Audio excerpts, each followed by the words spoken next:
बोलो सतगुरुदेव की जय हो। बोलो सतगुरुदेव की जय हो।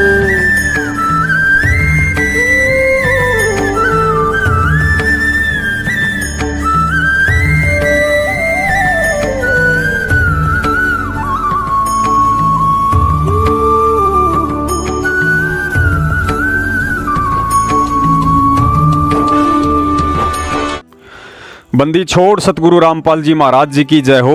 परमात्मा की सभी प्यारी आत्माओं को पवन दास का सत साहिब। पुण्यात्माओं, एक पुरानी कहावत है कि जिसका बाप एक है उनकी बात एक, और जिसके बाप अनेक हैं उनकी बात अनेक।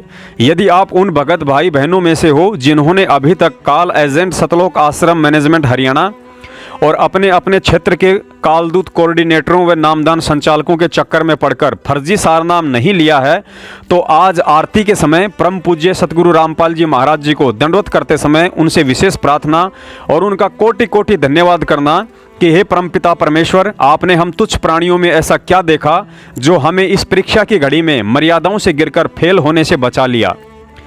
क्योंकि पिछले 4 साल से सतगुरु आशीर्वाद से सत्सेवकों ने जब से ज्ञान आधार से इन पाखंडियों के नाक में नकेल डाली है, तब से इनका धंधा पानी 70% तक डाउन हो गया है।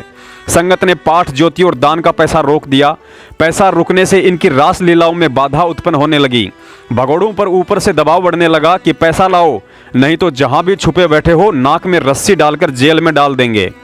अंत में माया बटोरने का और कोई तरीका समझ में नहीं आया तो संगत को फर्जी सारनाम के नाम पर मूर्ख बना डाला, क्योंकि सारनाम के साथ पाठ संकल्प करने का विधान है।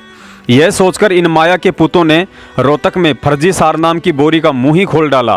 संगत ने भी इस लूट में आगा देखा ना पीछा और आंख मीचकर ऐसे टूट पड़ी जैसे हाईवे पर कोई तेल से भरा टैंकर पलट जाता है और गांव वाले बर्तन लेकर उसे बटोरने के लिए दौड़ पड़ते हैं। सत्सेवकों ने बहुत समझाने की कोशिश की और ट्रू वीडियो चैनल पर कई वीडियो बनाकर डाले कि भाई डीवीडी में फर्जी सारनाम है और ना ही गुरुजी का ऐसा कोई आदेश है, मत अपने कर्म फोड़ो, ये परीक्षा का समय है, बुद्धि विवेक से काम लो। गुरुजी सारा नाटक देख रहे हैं। लेकिन जिन्हें सारनाम लेने की मस्ती चढ़ी हुई थी उन्हें कहाँ हमारी बातें अच्छी लगने वाली थी।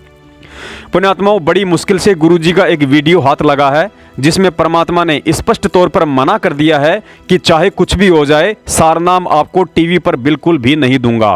ये मंत्र नहीं है मोक्ष के, ये मंत्र जो दास आपको बता रहा है, जैसे आपको प्रथम मंत्र दिया जाता है जिसमें सभी कमलों में बैठे ये प्रधान, क्योंकि हम इस शरीर में आके फंस गए और ये ब्रह्मांड समझो, एक पिंड समझो, एक अंड समझो, ये एक ही है।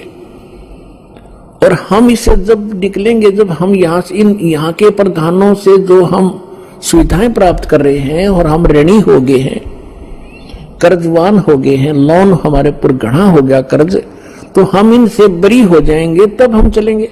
तो वो मंत्र भी उस सूक्ष्म वेद के अंदर, तत्व ज्ञान के अंदर वो मंत्र कंप्लीट लिखा हुआ है जो दास आपको देता है।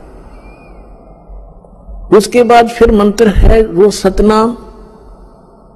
ये सतनाम मंत्र भी परमात्मा की वाणी में उस सूक्ष्म वेद में लिखा है और जिन महापुरुषों ने परमात्मा पाया उन्होंने यही नाम जाप करा। लेकिन सार नाम की छींट भगवान ने लागन नहीं दी और सार नाम दास भी आपको सार्वजनिक टीवी पर नहीं करेगा और सतनाम तक आपको संकेत जरूर दूंगा ताकि आपको दृढ़ता आवे कि सचमुच ये है वो सतनाम जो आज तक ढोल पीटा करते, सतनाम सतनाम कराया करते। पुण्यात्माओं, अब विचार कर लेना, जब गुरुजी ने स्वयं के लिए भी मना कर दिया है कि सारनाम को टीवी पर तो बिल्कुल भी नहीं दूंगा, तो फिर मैनेजमेंट को कैसे आदेश दे सकते हैं कि तुम टीवी पर सारनाम दो। और यदि फिर भी किसी बेवकूफ़ को लगता है कि गुरुजी का ही आदेश है, तो भाई वही बात है, जिसका बाप एक है उनकी बात एक और जिसके बाप अनेक हैं उनकी बात अनेक। तो भाई फर्जी सारनाम धारियों, हमारा तो बाप एक ही है, लेकिन तुमने सारनाम लेकर गुरु गद्दार सतलोक आश्रम मैनेजमेंट वालों को अपना दूसरा बाप जरूर बना लिया है। पुण्यात्माओं, पढ़ाई के समय टीचर बच्चे को सैकड़ों बार उसकी किसी भी गलती के लिए माफ कर देता है, लेकिन परीक्षा के समय बच्चा जैसा लिखेगा वैसा ही पाएगा। उस समय टीचर उसकी कोई मदद नहीं करता है। सत्सेवक भाई बहनों से प्रार्थना है, हमारे कुछ 10-15 हज़ार अज्ञानी भाई बहनों ने फर्जी सारनाम लेकर काल की शरण ले ली है। लेकिन हमने सतगुरु की शरण ली है और अंतिम श्वास तक सतगुरु की शरण में ही रहना है। और यदि सतगुरु के आश्रय रहेंगे तो कहते हैं, जो जाकी शरणा बसे ताको ताकी लाज, जल स्यों ही मछली चढ़ जाती और बह जाते गजराज।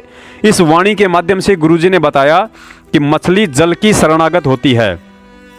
जल से उसका इतना गहरा रिश्ता होता है कि उससे दूर होकर वह प्राण त्याग देती है। और जब कोई किसी के प्रति इतना समर्पित हो जाता है तो गुरुजी ने बताया कि जल उस मछली के लिए अपने सारे नियम तोड़ देता है। मछली चाहे तो पहाड़ से गिर रहे झरने के सहारे उल्टी दिशा में उस पहाड़ पर भी चढ़ सकती है। और गजराज यानी हाथी इतना सक्षम होता है, लेकिन पानी के प्रति समर्पित न होने के कारण पानी की तेज धारा उसे कभी भी उठाकर दूर फेंक डालती है। तो पुण्यात्माओं, हम सतगुरु देव जी की शरण में हैं। हमने सारनाम की लूट में शामिल ना होकर सतगुरु के प्रति अपने समर्पण भाव को दर्शाया है। अतः समय आने पर वह परमात्मा हमारे लिए काल के किसी भी नियम को तोड़ सकता है, क्योंकि सतगुरु जल है तो हम उस जल में विचरने वाली मछलियां हैं। बोलो बंदी छोड़ सतगुरु रामपाल जी महाराज की जय हो। सत साहिब।